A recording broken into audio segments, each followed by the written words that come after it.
visualizing yourself as Pinaka Lord Shiva's bow in Dhanurasana. Prasadya padau bhuidandaru paukarocha pushte dhritapada yukmam Tritta dhanustulya vivartitangam nigatya yogi dhanurasanam tat. Bhavasana. Now, relax. Come to a kneeling position. Sit in between your heels with the toes touching behind your back, hands on your knees, gaze to your third eye. Visualize Swamiji as you calmly breathe through your nose in Sahadra Kumbhaka and internally chant the Mahavakya. Om Nityananda Paramashivoham in Bhagasana.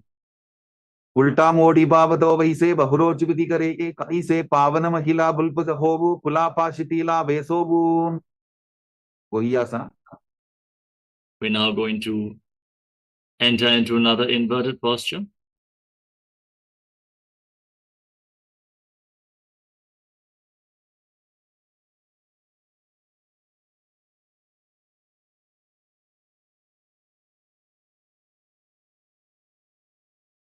Now, from the kneeling position, place your forearms on the ground, elbows shoulder width apart.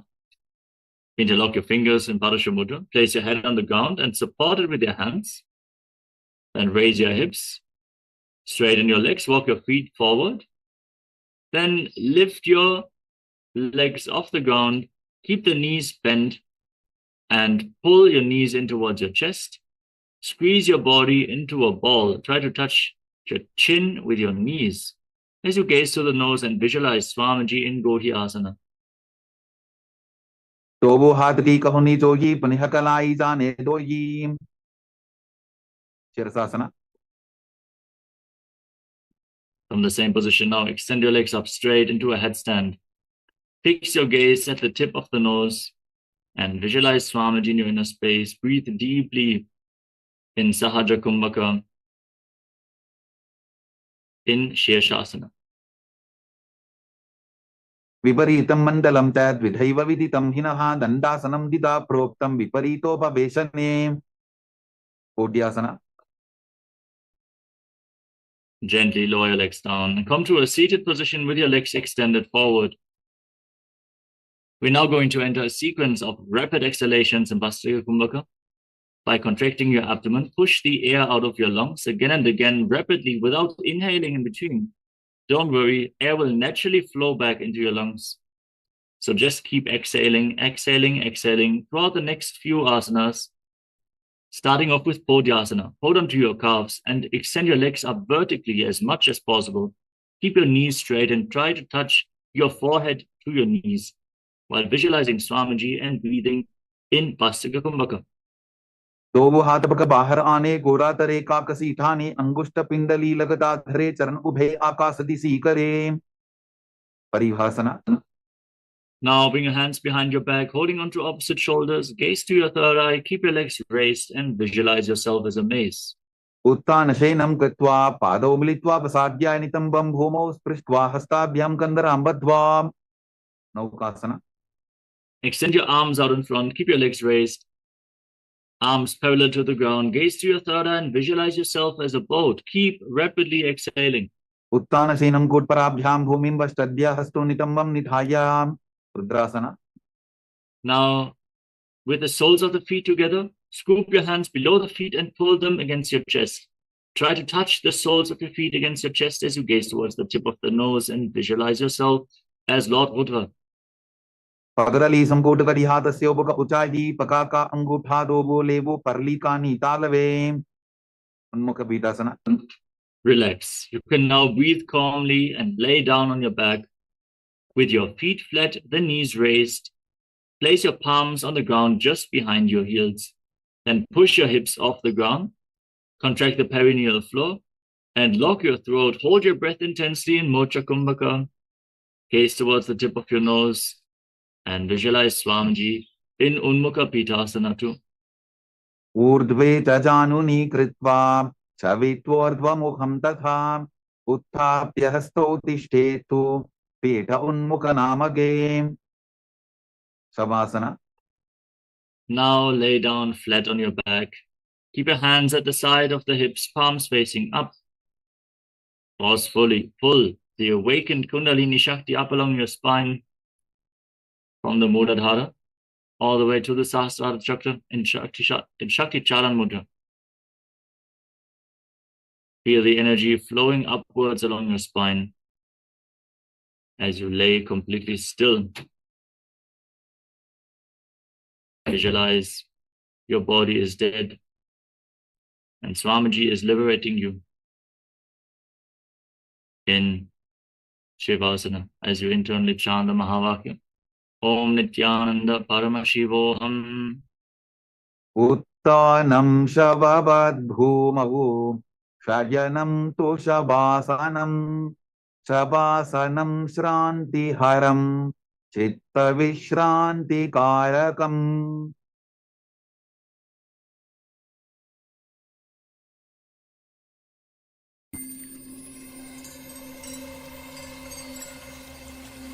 I welcome you all with my love and respect. Let you all open all your three eyes. Om Nityananda Paramashivoham.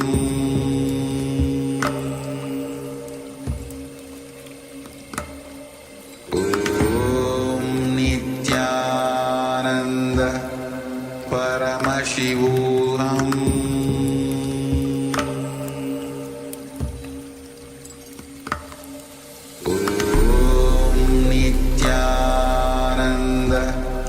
Paramashivoham.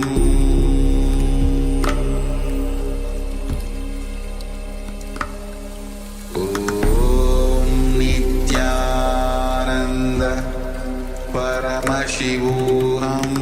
Om Nityananda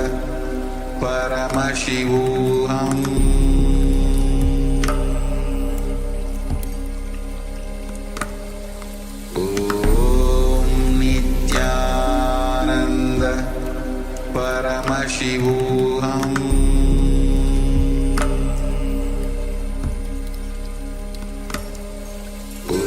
Om Nityananda Paramashivoham.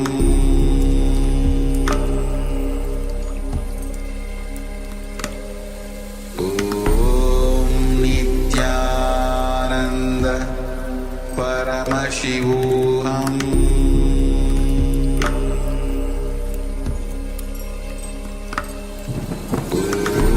Om Nityananda Paramashivoham.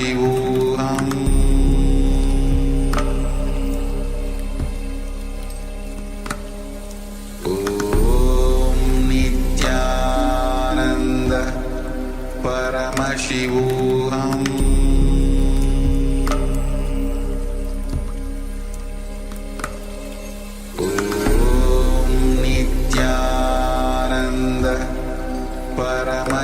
Om Nityananda Paramashivoham.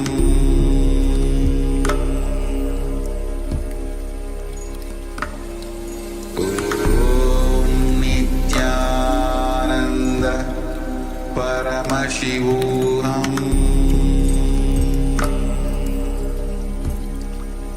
Paramashivoham. Om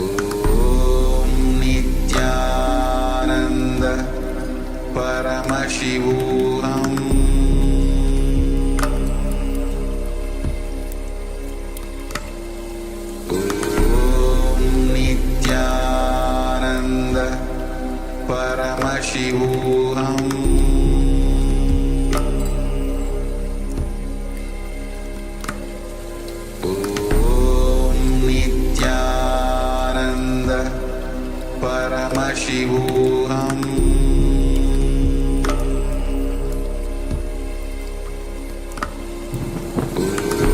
Om Nityananda Paramashivoham.